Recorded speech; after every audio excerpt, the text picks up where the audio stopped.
이와 같은 부분에 대해서 우리가 살펴보기를 원합니다. 물론 이제 구약 성경에서 예수님께서 어떻게 행하셨는가 이 부분을 말한다면 좀 다릅니다. 그렇다면 우리가 그건 좀 다른 주제이기 때문에 그건 다르지 않고요. 예언된 하나님께서 제가 분명히 말씀드린 것처럼 하나님께서 이 인류의 역사를 계획하셨고 그 계획하신 가운데서 예수 그리스도께서 이 땅에 태어나시게 될 그 어떤 계획을 있는데 그 계획에 대해서 그러면 어떻게 말씀하셨는가 하는 이 부분에 대해서 이 교시에서는 이제 우리가 함께 살펴보도록 하겠습니다. 그래서 구약 성경에 예언된 예수 그리스도 이 부분을 한번 살펴보기 원합니다. 여기서 보면 예언이라는 말이 있죠. 예언이라는 말을 다른 말로 한다면 우리가 뭐라고 말할 수 있을까요? 예언을 다른 말로 하면 약속이라고 말할 수 있습니다. 약속. 이 예언을 다른 말로 한다면 약속이라고 할 수 있습니다. 그래서 하나님께서 이 예언을 하셨다는 것은 사람들과 약속을 하셨다는 것입니다. 내가 어떤 뜻을 갖고 있고 하나님께서 뜻을 갖고 계시고 계획을 갖고 계셔서 내가 그 뜻과 계획을 내가 준비한 대로 하나씩 너희들에게 이루어 가겠는데 그걸 너희가 알 수 있도록 사람들이 알 수 있도록 약속을 하신 것이죠. 선지자를 통해서 하나님의 사람들을 보내서 그것을 약속해 주시는 것입니다.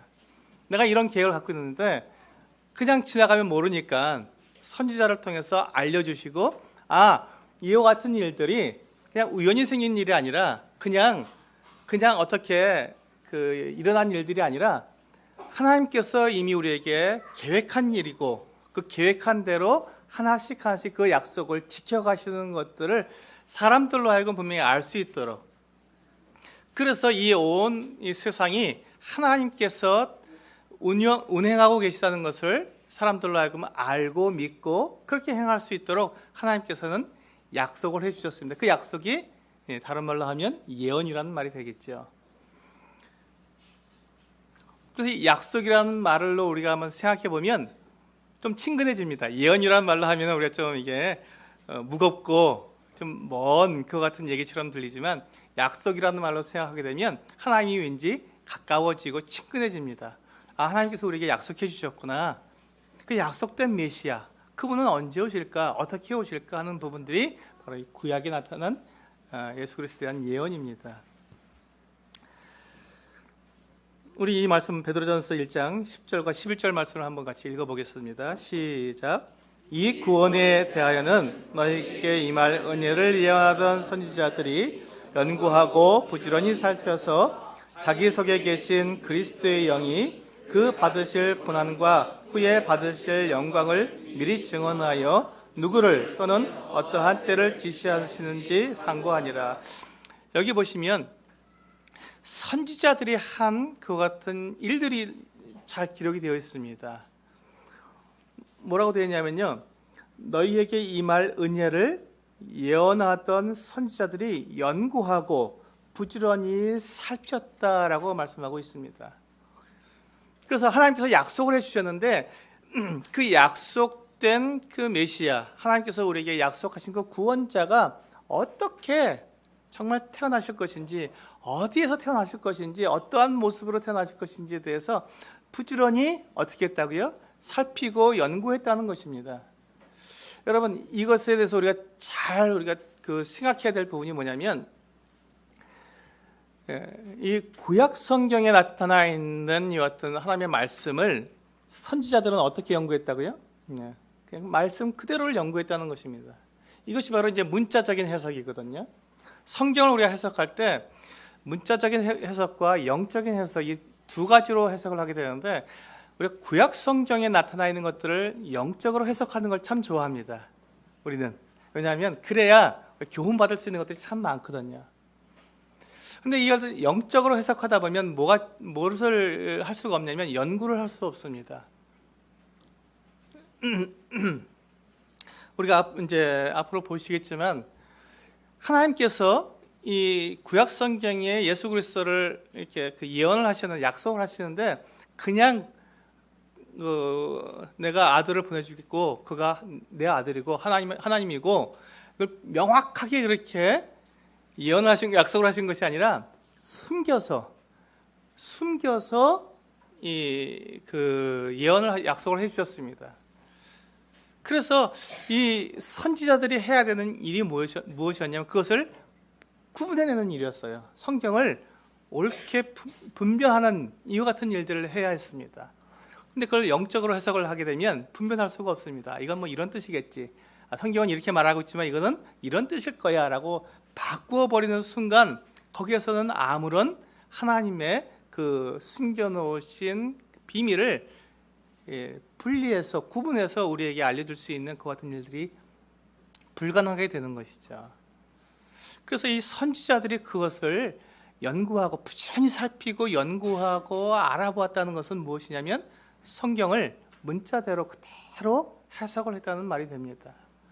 그래서 우리가 성경을 연구할 때는 교훈을 받기 위해서 우리가 영적으로 우리가 그것을 적용할 수는 있습니다. 적용. 제가 용어를 달리합니다. 해석은 문자적으로 정확히 우리가 해석을 해야 합니다. 그 연구하는 것이죠. 해석을 정확하게 문자적으로 잘 해석을 해놓게 되면 거기에서 우리가 그 원리를 알게 되고 그 원리 속에서 우리가 적용할 수 있는 교훈을 받게 되죠. 그거는 문제가 안 됩니다. 우리 영적인 교훈을 얻고 영적인 적용을 하는 것에 대해서는 저는 말씀드리는 것이 아니라 이 구약 성경을 해석을 영적으로 해버리게 되면 그때부터는 문제가 된다는 것을 말씀을 드립니다. 그래서 우리가 이 선지자들이 그리스도를 예언할 수 있었던 그 이유가 무엇이냐면 바로 이와 같이 문자적으로 그 성경을 정확하게 그들이 해석했기 때문에 가능하다는 것입니다. 나중에 이제 이 부분 뒤에서 쭉 살펴보도록 하겠습니다. 자, 이 부분도 같이 한번 읽어보겠습니다. 베드로후서 1장 20절과 21절은 쉬운 성경 버전으로 제가 옮겨놨습니다. 같이 읽겠습니다. 시작.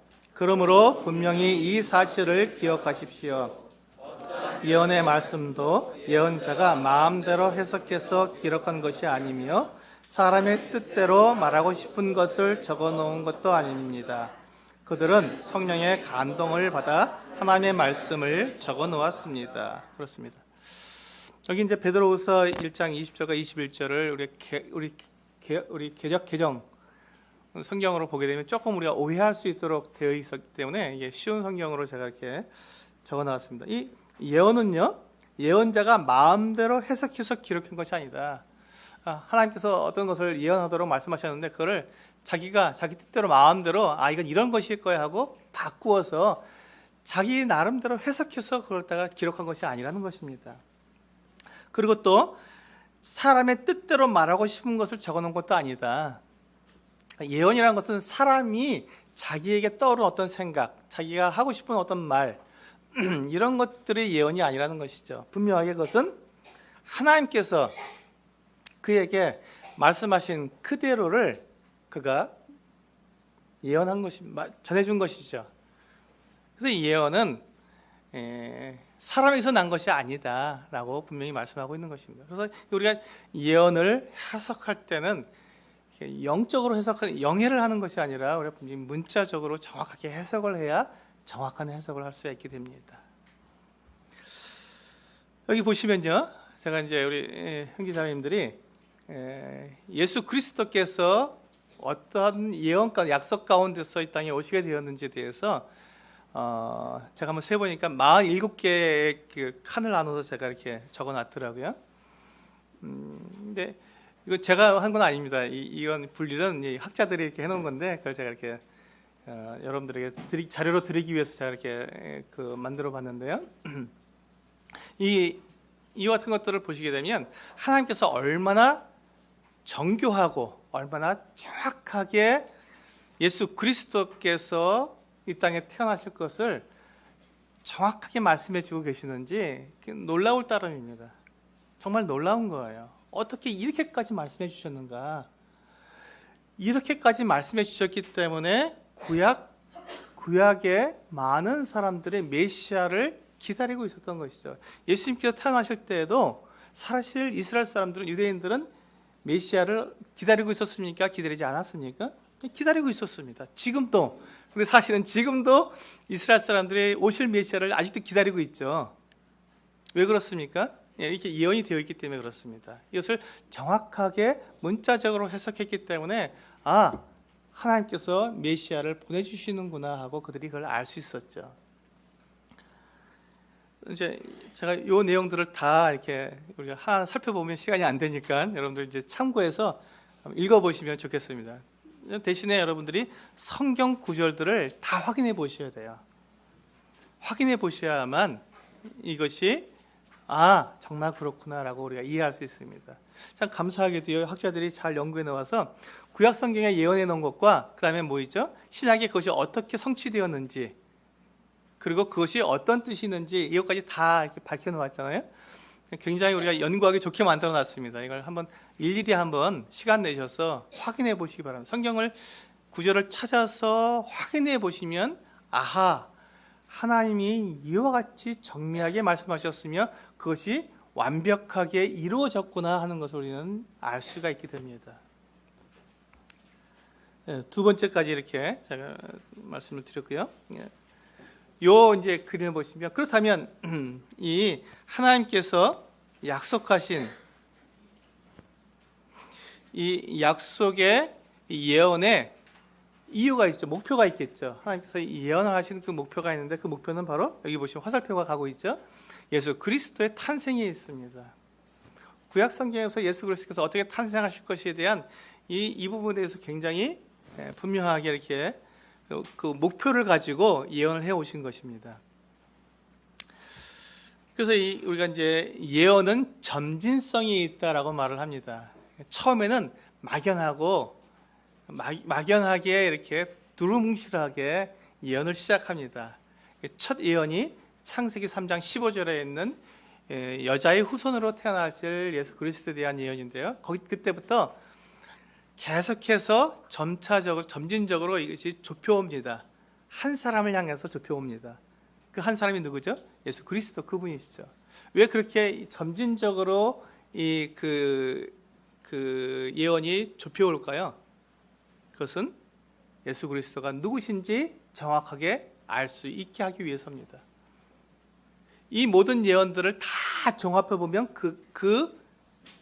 결국 그 하나님께서 말씀하시는 그분이 누구신지가 딱 나오기 때문에 부인할 수 없기 때문에 우리가 그것을 연구하지 않으면 이 학자들이 그때 구약 시대에 예수님께서 탄생하실 때 그 선지자들과 서기관들과 이 율법 학자들이 성경을 연구할 때 정확하게 이 점진성을 가지고 누구신지에 대해서 정확하게 계속 따라와서 그것을 연구했다면 예수 그리스도 그분이 하나님의 아들이시라는 것을 결코 부인할 수 없었습니다. 그런데 그렇게 하지 않고 이 점진적인 계시를 갖다 그들이 무시하고 그냥 메시아가 오실 텐데 그 메시아가 오시면 그가 하실 일들, 그가 나타낼 권위와 능력과 그 모습만 기다렸기 때문에 오해하게 된 것이죠. 예수님을 부인하게 되고 예수님을 거절하게 된 것입니다.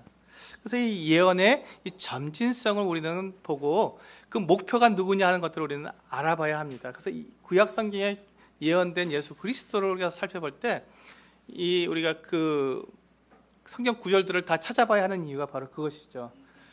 정말로 이게 한 분을 향해서 이게 모이고 있는지 한 점을 향해서 가고 있는 것인지 아니면 흐트러 놓고 그냥 아무렇게나 이렇게 아무렇게나 이렇게 예언돼서 그 어떤 사람이 이루어낼 그 어떤 모습, 능력 이런 것들을 이야기하고 있는지를 우리가 살펴봐야 된다는 것이죠.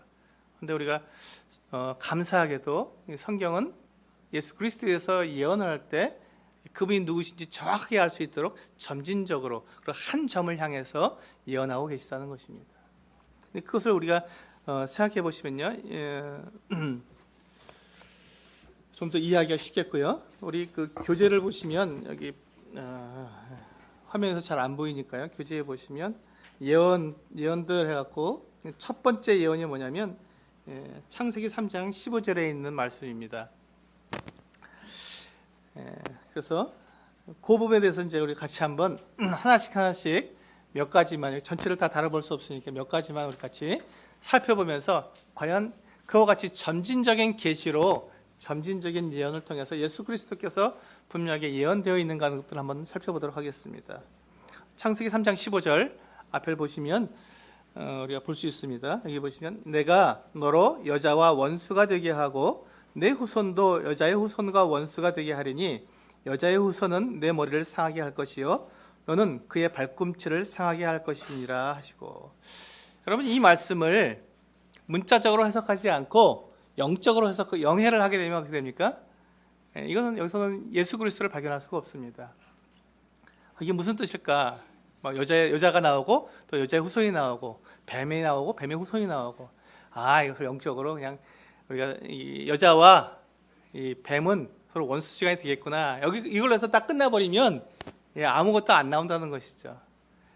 이 말씀에서 보면 여자가 나오고 그 뒤에 이 말씀에 숨겨 있는 여자의 후손이라고 하는 이 단어에 집중할 수밖에 없는 것이죠. 왜 하나님께서 여자와 뱀이 원수가 되게 하겠다는 이 말씀을 하시면서 싹 숨겨서 거기에 여자의 후손이라고 하는 이 갑작스러운 단어를 꺼내는데, 이것에 대해서 우리가 집중하게 문자적으로 해석하지 않으면 우리 이것을 그냥 여자라고 하는, 여자들이라고 하는 이 같은 그 단어 속에 우리가 숨어버릴 수 있는 이야기가 되는 것이죠.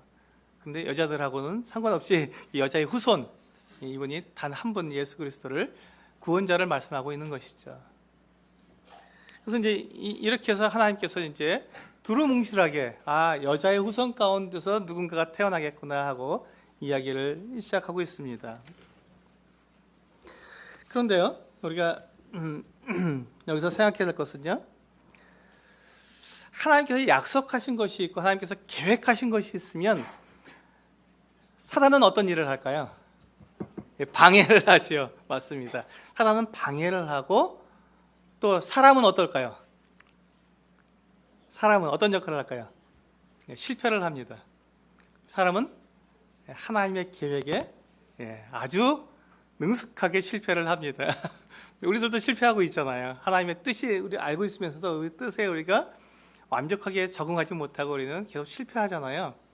사람은 실패하는 존재입니다. 근데 그 실패하는 사람들을 데리고 또 방해하는 사단의 그 방해를 가지고 하나님께서는 그 모든 것들을 다 이기시고 다시 하나님의 뜻을 이루어 가시기 때문에 그분을 우리는 하나님이라고 우리는 경배하는 것이죠.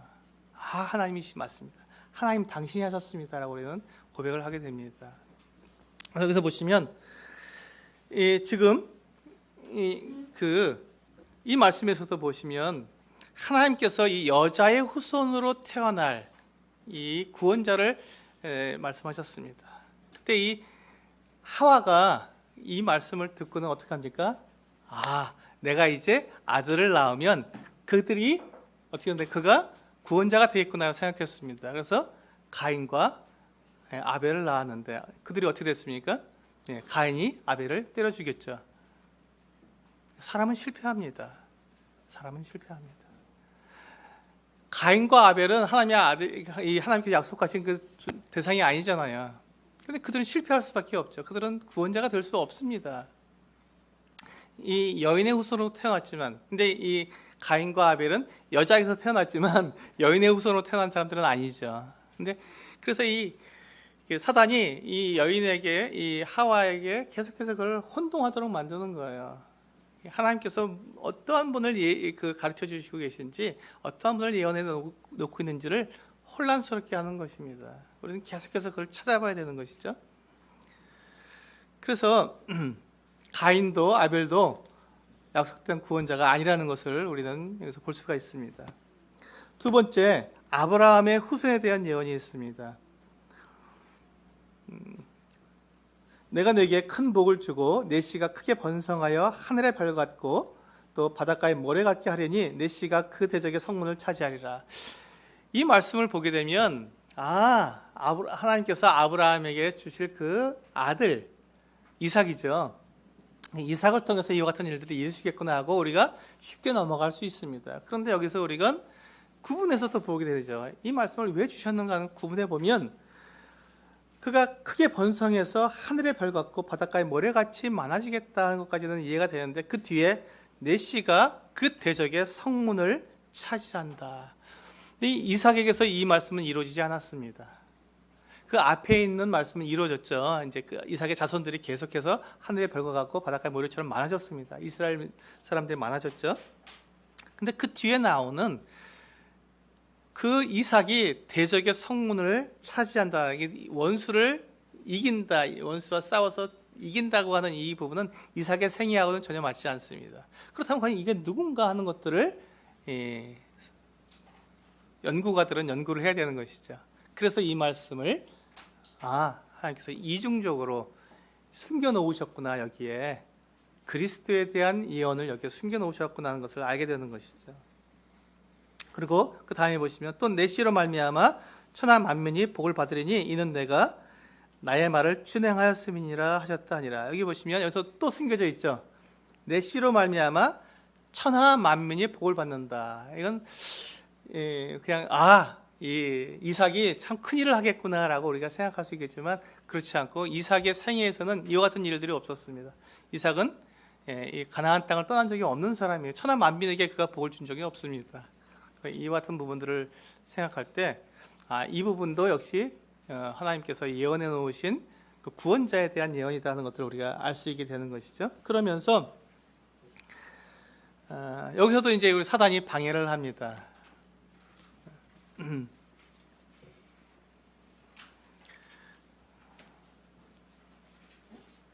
이 이삭에 대한 방해는 누가 방해가 될까요? 이스마엘이 방해가 됩니다. 아브라함은 하나님을 끝까지 사실 신뢰하지 못했죠. 그래서 하가를 취해서 이스마엘을 낳습니다. 그래서 좀 방해가 되는 거죠. 하나님께서는 내 아내 사라로부터 태어난 내 씨가 아브라함의 씨가 되어서 그가 이제 이스라엘 나라를 이룰 것인데 그것을 방해하게 되는 것이죠. 막습니다. 그래서 이스마엘이 이렇게 태어나서 그것을 방해하게 되는 것이죠. 사람들은 이렇게 실패를 하고 사단은 방해를 하는 일들이 계속해서 이어지게 됩니다. 그 다음에는 우리가 유다 지파에서 탄생할 것에 대한 예언. 자, 지금 어떻습니까? 여인의 후손에서 아브라함의 후손, 그 다음에 유다 지파로 계속 이게 좁혀지고 있죠. 점진적으로 좁혀지고 있습니다. 여기서도 보시면 이제 유다 지파의 후손으로 이제 태어나야 되는데 야곱의 아들 유다에게는 세 아들이 있었습니다. 엘과 오난과 셀라라는 세 아들이 있었는데 이 엘은 여기에 해당되지 않습니다. 왜냐하면 그가 하나님 앞에 크게 범죄해서 하나님께서 그를 죽이셨습니다. 오난은 그가 이 형을 대신해서 그가 다음 자손을 보아야 되는데 그는 하나님의 그 명령을 그가 어기고 그렇게 하지 않았습니다. 그래서 그도 죽게 되었습니다. 그럼 마지막 셀라가 있는데 이 유다가 이 셀라를 혹시 이 셀라까지도 죽게 될까 봐서 다말에게 주지 않습니다. 그래서 하나님께서 어떻게 하십니까? 다말을 통해서 유다와 다말을 통해서 베레스와 세라를 낳게 되죠. 자, 이렇게 사람은 계속해서 실패를 하고 또 사단은 계속해서 방해를 하고 그 가운데 하나님은 그와 같은 사람의 실패와 사단의 방해를 넘어서 하나님께서 약속하신 그와 같은 것들을 이루시기 위해서 지금 모든 것들을 행해 가신다는 것을 우리는 여기서 볼 수가 있는 것이죠. 그 다음에 다윗의 후손으로 이제 좀 더 좁혀집니다. 유다 지파, 그 다음에 다윗의 후손이다 이렇게 됩니다. 우리가 보통 다윗의 자손이다 그러면 제일 먼저 떠오르는 사람이 누굽니까? 솔로몬이 떠오르게 됩니다. 솔로몬. 여러분 솔로몬이 그렇다면 이 다윗의 후손으로서 이 구원자가 될 수 있을까요? 그렇지 않습니다. 그는 실패했습니다. 그도 역시 실패한 사람입니다. 그가 하나님 앞에 정말 놀라운 은혜를 입었고 지혜와 부와 그 생명까지도 그가 굉장히 하나님께 은혜를 받은 사람이었지만 그가 마지막에 어떻게 됐습니까? 그 우상을 섬겼고 하나님을 떠나간 그와 같은 삶을 살았습니다. 그래서 그의 나라가 영원하지 못했고 어떻게 됐습니까? 그 다음 때에 르호보암과 여로보암이 이렇게 서로 나라가 나누어지게 되는, 그래서 북왕국 이스라엘과 남왕국 유다로 나누어지게 되는 이와 같은 결과를 초래하게 되었죠. 사람은 실패합니다. 하나님은 분명히 약속하셨고 사람은 실패합니다. 그것을 통해서 하나님께서 예언하신, 하나님께서 준비하신 그 구원자가 누구인지가 계속해서 밝혀지는 것이죠. 사람들이 생각하기 쉬운 그 같은 사람이 아니라 하나님께서 예비하신 그분이 태어나실 것이라는 것을 계속해서 점진적으로 지금 예언해서 나가고 계신 것입니다. 그리고 이제 우리 하나님께서 이 이사야를 통해서 이 처녀에게서 태어날 그 구원자를 예언해 놓으셨습니다. 굉장히 이제 좁혀졌습니다. 근데 이 부분에 대해서도 사람들이 영적으로 해석을 합니다. 처녀가 어떻게 사람을 낳느냐, 어떻게 아들을 낳느냐, 전혀 그럴 수 없다. 결혼하지 않은 사람이 어떻게, 그 여인이 어떻게 아이를 낳을 수 있겠습니까? 그러니까 이것은 영적으로 해석해야 한다라고 그렇게 메시아에 대한 예언으로 해석하지 않고 있었습니다. 그렇기 때문에 주님께서 이 여자에게서 태어났을 때 그것을 믿지 못했던 것이죠. 처녀 마리아가 이 예수 그리스도를 낳게 되었을 때 그걸 인정하지 않는 사람이 더 많죠. 지금도 어떻게 처녀가 아이를 낳을 수 있냐고 지금도 그것을 믿지 못하고 부인하는 사람들이 참 많습니다. 하나님께서는 아주 굉장히 정확하게 예수 그리스도가 아니면 안 될 아니도록 분명하게 그 예수 그리스도 그 한 분을 향해서 예언을 계속해 오신 것이죠. 그것은 이제 마태복음 1장 23절에서 이 이사야서 7장 14절에서 예언된 이 말씀이 어떻게 성취되었는가를 분명히 말씀해 주고 있습니다. 똑같은 말씀이 있지 않습니까? 보라, 처녀가 잉태하여 아들을 낳을 것이요 그의 이름은 임마누엘이라 하리라 하셨으니 이를 번역한즉 하나님이 우리와 함께 계시다 함이라. 그렇습니다. 바로 이 처녀에게서 태어날 분. 근데 그 모든 계보가 이미 만들어졌죠. 아브라함부터 유다 지파로 해서 또 다윗의 자손으로 해서 처녀가 태어나야 된다는 이 계보가 점진적으로 완전히 다 만들어져서 예수 그리스도에게 탁 이루어지 성취하게 된 것입니다.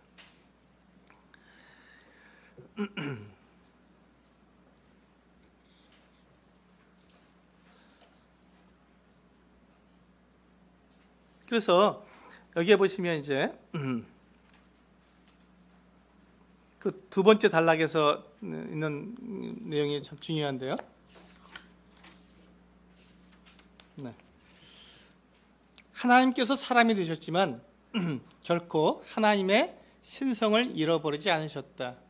하나님께서 사람으로 태어나셨기 때문에 연약, 시험, 고난, 죽음을 당할 수 있게 되었지만 결코 단 한순간도 신성이 손상받지 않았다. 이게 대단히 우리가 이 예수 그리스도께서 그 사람으로 태어나실 것을 예언되셨고 그 사람으로 태어나신다는 것에 대한 우리가 오해를 우리가 불식시키기 위해서 이 내용이 참 중요합니다. 예수 그리스도는 하나님이십니다. 그리고 하나님이신데 그분이 사람이 되셨는데 그러면 사람이 되셨다는 것은 사람이 가지고 있는 그 연약함과 여기 보시면 그 시험, 고난, 죽음까지도 다 가능하게 되었다는 것입니다. 하나님이신데 하나님이 어떻게 그와 같은 것들을 당할 수 있느냐 하는 것이 이제 우리가 논리가 이제 복잡해지는 것이죠. 그래서 이 예수 그리스도는 신성과 인성이 동시에 함께하고 계신 분이다라고 우리가 말하고 있는 것입니다. 이것이 가능하기 위해서 예수 그리스도는 처녀에게서 태어나셔야 했다는 것입니다.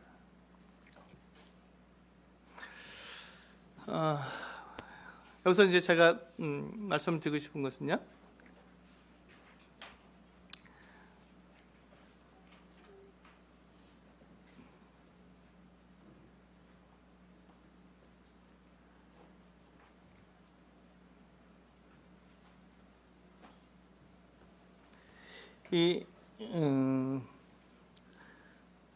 하나님께서 이 사람이 되셨다는 것은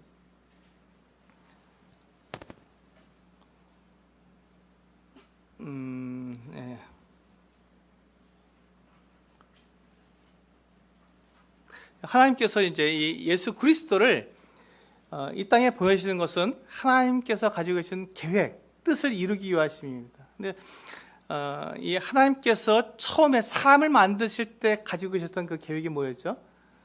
하나님께서 처음에 가셨던 그 근본적인 계획, 사람을 왜 만드셨다고요? 예, 하나님과 사람이 함께 거하기 위해서 그렇게 만드셨습니다. 그래서 지금 예수 그리스도께서 지금 하나님이신데 그분이 점진적으로 예언을 통해서 결국 어떻게 되신다고요? 그 처녀에게서 태어날 한 아들이다, 사람이다라고 말씀하고 있는 것입니다. 하나님이 사람이 되신다는 것이죠. 그래서 하나님이 이 신성과 인성이 예수 그리스도께 함께 계시다는 것이 바로 하나님께서 사람과 함께 계신다고 하는 그 같은 이름입니다. 그래서 임마누엘이라고 하죠. 임마누엘의 뜻이 뭐라고요? 사람이 하나님과 함께 계시다. 그래서 이 예수 그리스도께서는요, 그 안에 신성과 인성이 동시에 존재하고 계신, 사람과 하나님이 함께 계신 그와 같은 것을 분명히 나타내고 계십니다. 이것을 구약 성경에서 우리가 성막에서 우리는 이 부분을 알 수 있습니다. 여러분, 성막은 무엇으로 만들어져 있죠? 성막은 뭘로 만들어졌습니까? 이 땅에 있는 재료들로 만들어졌어요. 거기는 금도 있고, 뭐 놋도 있고, 나무도 있고, 또 실도 있고 여러 가지가 다 있지만 그 어떠한 것도 성막을 만들 때 그 어떠한 것도 하늘에서 뚝 떨어져서 하나님께서 주셔서 이건 내가 여기 거하기 때문에 이게 내가 준다 하고 하나님께 주신 것이 없습니다. 성막은 온전히 다 사람들이 우리들에게 있는 것들을 다 가지고 와서 그것을 가지고 만들었습니다. 성막을. 그런데 그 성막에 누가 계셨다고요? 지성소에 하나님께서 계셨습니다. 하나님께서 거기에 임재하신 것이에요. 금은 거룩합니까? 아니에요.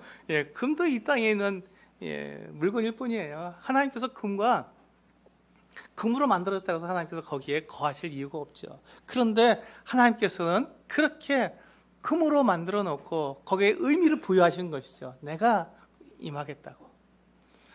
거기서 하나님께서는 지성소 안에 언약궤를 만들어 놓고 그 위에 속죄소를 갖다 만들어 놓으시고 거기에 의미를 부여하신 거예요. 내가 임할 수 있도록 하나님께서는 의미를 부여하신 것이지 그 자체가 거룩한 것이 아닙니다. 그 자체는 다 이 땅에 있는 물건들을 만든 거예요. 왜? 하나님께서 사람들과 함께 계시기 위해서 성막을 만드시고 거기에 하나님께서 의미를 부여하시고 거기에 오신 것이 임하신 것이거든요.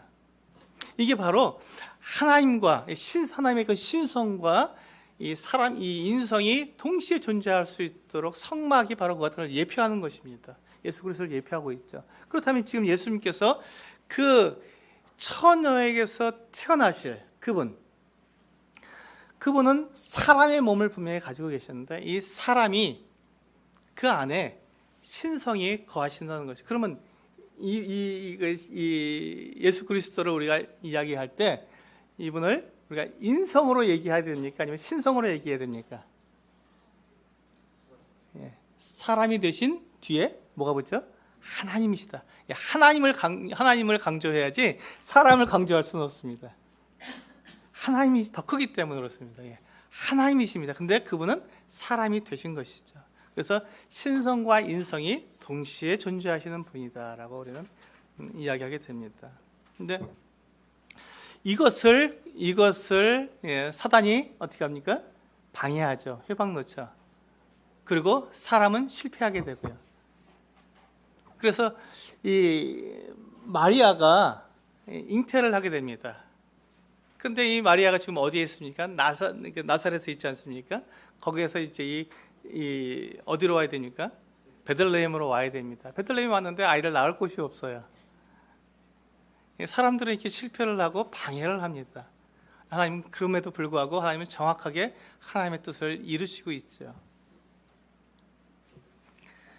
그것은 이제 다음 시간에 또 할 얘기인데 제가 미리 했습니다. 헷갈리기 시작합니다.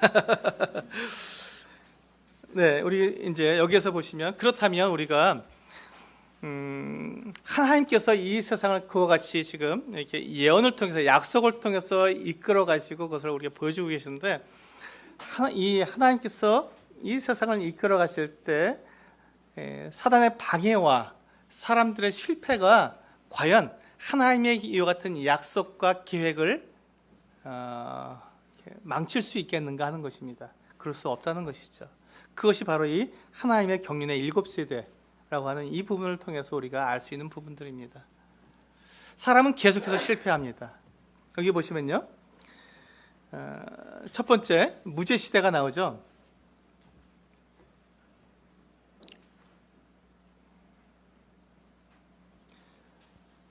이 무죄 시대를 보시게 되면 이제 우리가 방금 본 것처럼 아담과 하와가 이제 창조되어서 그 에덴 동산에서 죄가 없이 그대로 그들은 거기서 시작을 하게 되었습니다. 근데 여기서 이제 아담과 하와가 죄가 없다는 이 부분에 대해서 우리는 여기서 이 기록에서 참 중요한 부분이 있는데요. 우리가 기억해야 할 부분이 있습니다. 보시면요, 첫 번째 세대는 무죄 세대로 불린다. 아담은 단지 무죄한 상태로 창조된 것이 아니라 하나님과 대면하여 교제하도록 능동적인 거룩성을 가지고 창조되었다. 하나님을 만날 수 있는 거룩함을 가지고 있었다는 것이죠. 그런데 그와 같은 아담의 거룩성은 창조주 하나님의 거룩성과 동일하지는 않았다라고 말씀하고 있습니다. 이 부분이 우리가 잘 이해해야 될, 나중에 성경에선 이 거룩에 대해서 우리가 생각할 때 반드시 기억해야 될 내용입니다.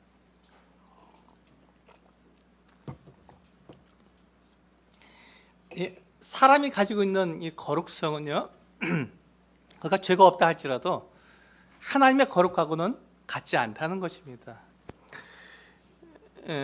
또한 그 거룩성은 그 설명이 나오는데요, 그 거룩성은 그가 자신 앞에 놓인 시험을 성공적으로 통과할 때까지 확증되지 않았다. 그러므로 무죄시대의 아담의 도덕적인 상태는 확증되지 않은 피조물적인 거룩성이다. 이걸 좀 제가 설명을 드리겠습니다. 지금 이 아담과 하와는 하나님을 만날 수 있었습니까? 없었습니까? 만날 수 있었습니다. 그러니까 그들이 거룩했다는 것이죠. 근데 이 거룩은 하나님께서 가지고 계신 거룩과는 좀 차원이 다르다는 것이죠. 하나님은 죄를 지을 수 있습니까? 없습니까? 없습니다. 죄를 짓지 않는, 능동적으로 죄를 갖다가 거절하고 죄와 상관없이 죄를 멸할 수 있는 거룩성을 가지고 계십니다. 그런데 이 아담과 하와가 가지고 있는 거룩성은 어떤 거룩성이냐면 백지와 같은 거룩성입니다. 백지에는 우리가 어떤 것도 그릴 수 있죠. 거룩함, 정말 깨끗함, 거룩함을, 하나님과 같은 것은 거룩함을, 시험을 이길 수 있는 어떤 거룩함을 그릴 수도 있겠지만, 반대로 실패할 수도 있는 그와 같은 그릴 수도 있다는, 죄를 우리가 거기에 그릴 수도 있다는 것이죠. 그래서 지금 이 아담과 하와가 가지고 있는 이 거룩성은 백지와 같은 것이다. 그래서 얼마든지 그가 거기에 다른 그림을 그릴 수 있는 그 같은 거룩성이다. 하나님과의 거룩성은 전혀 다르다 하는 것입니다. 그럼 우리가 이 땅을 살아가는 우리 그리스도인들이 가지고 있는 거룩성은 어떤 거룩성입니까? 지금 우리 그리스도인들도 거룩하다고 하죠. 너희는 거룩한 백성이라고 하는데, 그럼 우리는 어떤 거룩성을 갖고 있습니까? 우리가 갖고 있는 거룩성은 하나님과 동일한 거룩성입니까? 그렇지 않다는 것입니다. 우리가 여기서 오해하지 않아야 될 것이, 그리스도인들, 다른 성도들을 우리가 바라보게 될 때, 또 그들에게 우리가 요구하게 될 때, 그의 삶에서 요구하게 될 때 하나님과 같은 거룩성을 우리는 요구할 수 없다는 것이죠. 나에 대해서도 그렇고, 내가 나 자신에 대해서도 그렇고요, 다른 성도에 대해서도 그것을 요구할 수 없다는 것입니다. 다만 하나님께서 내가 거룩하니 너희도 거룩하라고 하나님께서 요구하실 수 있습니다. 왜요? 하나님처럼 이렇게 하나님을 닮으라는 것이죠. 하나님께서 거룩하신 것처럼 우리도 죄를 거절하고 죄를 이기는 그와 같은 삶을 사도록 하나님은 우리에게 명령하실 수도 있지만, 우리가 우리들에게, 내가 내 자신에게, 또 다른 성도들에게 그것을 요구할 수는 없다는 것입니다. 하나님은 요구하실 수 있죠. 왜냐하면 하나님은 우리가 실패할 것을 아시기 때문에 그것을 요구하시는 것입니다. 실패할 것을 아시기 때문에 요구하는 것이죠. 우리가 실패하지 않는다면, 전혀 우리가 실패하지 않는 하나님과 동일한 거룩성을 우리가 가지고 있다면 하나님께서는 우리에게 그것을 요구하지 않으시죠. 그냥 둬도 하나님과 동일한 거룩성으로 살아갈 거니까 실패하지 않는다면, 근데 우리가 실패할 것을 아시기 때문에 우리가 그것을 요구하신 것입니다. 그렇다면 우리는 다른 성도들에게 어떻게 우리가 다른 성도들을 거룩성을 요구해야 됩니까?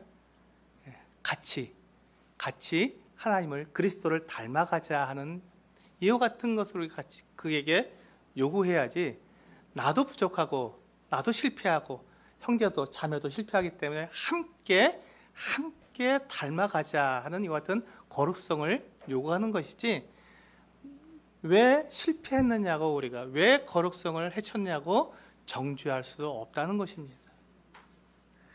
네, 옆으로 제가 좀 샜습니다. 네, 그래서 우리 아담은 하나님께서 주신 이 거룩성을 하나님을 닮는데, 하나님의 거룩성으로 나아가는데 성공했습니까? 실패했습니까? 실패했다는 것이죠. 사람의 실패를 말하고 있는 것입니다. 두 번째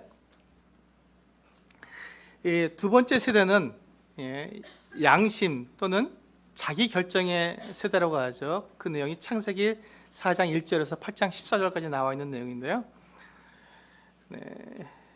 요 기간 동안에 사람들은 자기 양심대로 한번 결정해 볼 수 있도록 하나님께서 두셨습니다. 자기 양심대로.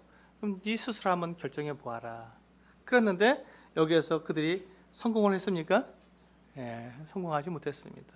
참 이 자기 양심의 시대가 어디에서 끝나냐면요, 노아의 홍수 때까지 끝나거든요. 그런데 노아의 홍수에서 끝나게 되는데, 노아의 홍수 때까지 하나님께서 인정해 주신 사람이 몇 사람 나온다고요? 아벨, 에녹, 노아. 노아의 시대에 사람들이 몇 명이나 살고 있었습니까? 지금 우리가 살고 있는 만큼 살고 있을지도 모르겠습니다. 땅에 충만해 있기 때문에 사람들이 오랫동안 900세까지 살고 있었기 때문에 어마어마한 사람들이 살고 있었을 것입니다. 그런데 그 많은 사람들 가운데서 하나님께서 인정해 주실 사람이 3사람밖에 이름이 나와 있지 않다는 것입니다. 얼마나 안타까운 일입니까? 사람은 완벽하게 실패했습니다. 네 양심대로 한번 섬겨봐라 하지만 실패하게 된 것이죠. 그 다음 세 번째 세대는요, 인간 통치 세대입니다. 이제 홍수 이후에 하나님께서 그들이 어떤 권위를 가지고 다른 사람을 이제 사용할 수 있는, 죽일 수 있는 어떤 권위를 가지고 이제 다스리도록 권위를 주셨습니다. 너희가 스스로가 어떤 조직을 세워서 권위를 가지고 한번 다스려봐라 했습니다. 근데 그들의 이 같은 인간 통치 시대는 어디서 끝나게 되냐면요, 바벨탑에서 끝나게 됩니다. 그들이 결국 그들이 가지고 있는 그 권위, 힘, 그것을 가지고 무엇을 했습니까? 하나님을 도전하는데 거기에 사용했던 것입니다. 바벨탑을 높이 쌓아서 그들이 하고 싶은 것은 무엇입니까? 자기들의 이름을 내는 것이고 흩어짐을 면하자 하는 것이었습니다. 하나님께서는 그들을 흩으셨지만 사람들은 흩어지지 않았고, 하나님께서는 사람들이 하나님의 영광을 돌리도록 하셨지만 사람들은 우리의 이름을 내자고 자기 사람들의 영광을 나타내기를 원했습니다. 하나님은 계속해서 사람들과 함께 지내시길 원했습니다. 그렇죠? 아담과 하와에게도 그들을 무지하게 만드셔서 함께 교제하고 함께 살게 원했지만 그들이 실패했고, 노아의 때까지 하나님께서는 계속해서 그들과 동행하기 원했지만 동행한 사람은 아벨, 그 다음에 에녹. 에녹은 참 놀랍죠. 그리고 노아. 그들 외에는 하나님과 함께 동행한 사람들이 없었다고 말씀하고 있습니다. 실패했지 않습니까? 그 다음에 지금 이 인간 통치 시대에 노아의 후손들이 지금 이 하나님을 경험했으니까, 구원하시는 하나님, 이 심판자이신 하나님을 경험했으니까 그들이 하나님과 동행해야 했음에도 그들은 그것을 거절했다는 것이죠. 탑을 쌓고 하나님과 분리했다는 것입니다. 실패하게 되었습니다. 그리고 이제 네 번째 세대는요, 약속 또는 족장 통치 세대입니다. 아브라함을 부르셔서 이제부터 족장을 한 민족을 이루도록 하셨습니다. 아브라함이 이제 이삭을 낳았고 이삭이 야곱을 낳았고 야곱이 요셉과 그 열두 형제들을 낳았습니다.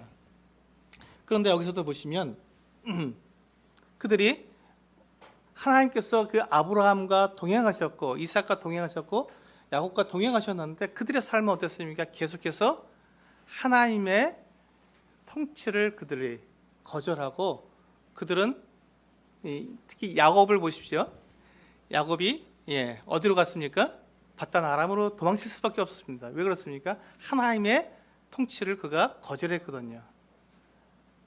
꾀를 냈지 않습니까? 그래서 이삭과 에서를 속여서 결국은 자기 목숨을 위해서 바단 아람으로 도망칠 수밖에 없었습니다. 그리고 거기서 오랫동안 20년이 넘도록 있다가 겨우 돌아왔습니다. 그런데 겨우 돌아왔는데 이 야곱의 형제들이 야곱의 그 자녀들이 형제들이 어떻게 했습니까? 요셉을 팔아넘겨 버렸습니다.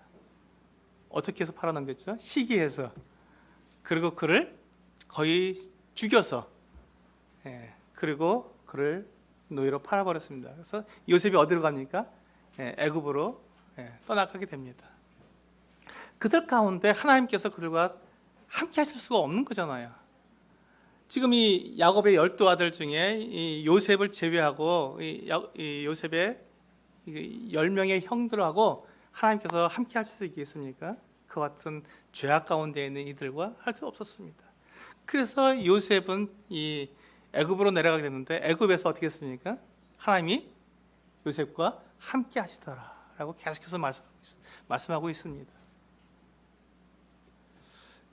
그래서 이제 그들은 거기서 실패하게 되었고요. 그 다음에는 5번째 이제 모세의 율법 세대가 나옵니다. 하나님께서 이제 드디어 그 이스라엘 백성들을 이제 한 민족으로 만드셔서 그들에게 하나님의 백성으로 살아갈 수 있는 법을 주셨습니다. 이 법을 지킴으로써 어떻게 합니까? 하나님과 이스라엘 백성들은 함께 할 수 있었습니다. 그렇죠. 이 법을 지킴으로써 이스라엘 백성과 하나님이 함께 할 수 있었습니다. 그리고 하나님은 어떻게 했습니까? 성전에 이미 계셨고요. 지성소에 계셨고요. 그러면 이제 그들이 지성소에 계신 하나님 앞에 이렇게 제사도 드리고 그들을 용서하시는 하나님, 그 은혜의 하나님을 경험했기 때문에 그들이 하나님과 함께 생활했습니까? 그렇지 않았습니다. 참 놀랍게도요. 성전을 가지고 있는 지성소에서 하나님을 예배하던 이 이스라엘 백성들이 부지런히 우상을 따라갔고요. 부지런히 계명을 어겼고 부지런히 그들은 이 땅의 것들을 취하고 있었던 하나님과 관계없는 삶을 살았다는 것입니다. 그래서 하나님은 어떻게 하십니까? 그들을 이방 민족에 팔아버리기까지 해버리십니다. 노예로 팔아버리십니다. 다시 돌려오시거든요. 그 다음에요. 바벨론에 끌려갔던 이 유다 민족을 다시 회복시키셨잖아요. 그렇게까지 하시는데도 여전히 사람은 실패하고 있었던 것입니다. 그 다음에 이제 6번째 은혜의 세대입니다. 그래서 이제 여기에서는 교회가 이제 드디어 만들어지게 되죠. 교회가 세워지게 됩니다. 성령께서 이제 교회를 이제 이루십니다. 유대인들뿐만 아니라 이스라엘뿐만 아니라 이제 이방인들에게 하나님께서는 이제 복음을 전해서 모든 민족들이 다 이 하나님의 은혜 가운데 하나님과 함께 거하도록 그렇게 하셨습니다. 성령이 임하셔서 예수 그리스도를 믿는 모든 사람들에게 성령이 함께 거하십니다. 그래서 지금 우리들에게는 성령께서 우리 안에 거하십니다. 하나님과 사람이 함께 거하는 것입니다. 그런데 교회가 이 하나님과 함께 거하는 이것에 교회가 성공을 하겠습니까? 아니면 실패하게 되겠습니까? 교회가 하나님과 함께 거하는 이 삶에 성공하겠습니까? 실패하겠습니까? 네, 실패합니다. 실패하기 때문에 주님께서 공중까지 오셔서 우리를 데려가시는 것이죠. 그리고 이 땅을 심판하시게 됩니다. 교회 시대가 막을 내리게 되는 것이죠. 내가 올 때 너희 가운데 믿음을 보겠느냐 하고 주님께서는 말씀하십니다. 그리고 지금 교회는 계속해서 이 땅에서 하나님의 그 빛과 소금의 역할을 계속해서 하는 데서 실패하고 있습니다. 예수 그리스도를 증거하는 데도 실패하고 있고요. 지금 계속 번영 복음이라 그러죠.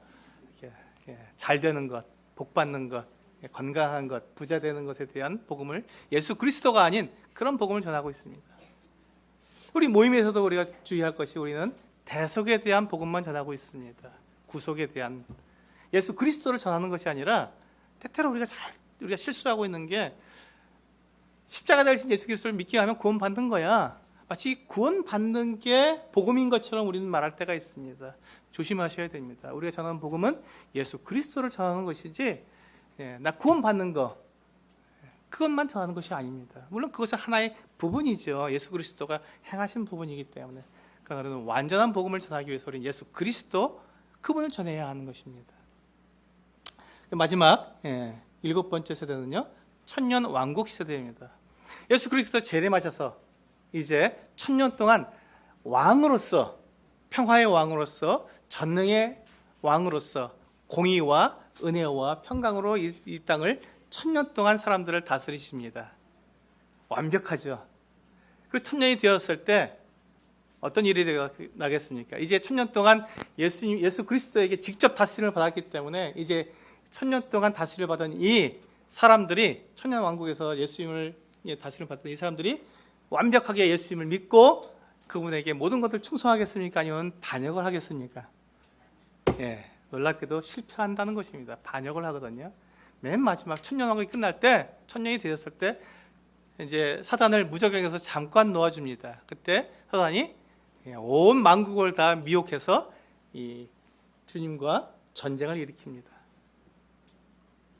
이게 사람의 모습입니다. 철저하게 실패로 가고 있는 것이 사람의 모습인데, 참 놀랍게도요, 하나님은 그 실패하는 그 사람들을 데리시고 하나님의 뜻을 이루어 가신다는 것입니다. 하나님께서 사람들과 함께 거하시는 이 놀라운 일을 성공하신다는 것입니다. 사람은 부지런히 실패하고 하나님은 부지런히 그 사람들을 이끄셔서 완벽한 성취를 이루신다는 것입니다. 그래서 영혼의 세계로 들어가게 될 때 하나님께서는 그의 장막을 펴셔서 하나님과 사람이 함께 있는 이 놀라운 일들을 이루시게 됩니다. 이제 주님께서 이와 같은 일들을 이루시기 위해서 이 모든 것들을 구약시대에 예언해 놓으셨고, 이 예언된 그 예수 그리스도에 대해서 우리는 초점을 맞춰서 하나님께서는 이루어 가셔서, 그분 예수 그리스도께서 이 땅에 태어나셨다는 것을 우리는 다음 시간에 살펴보도록 하겠습니다. 여기까지 하시고요, 10분 동안 쉬셨다가 다음 시간 갖겠습니다.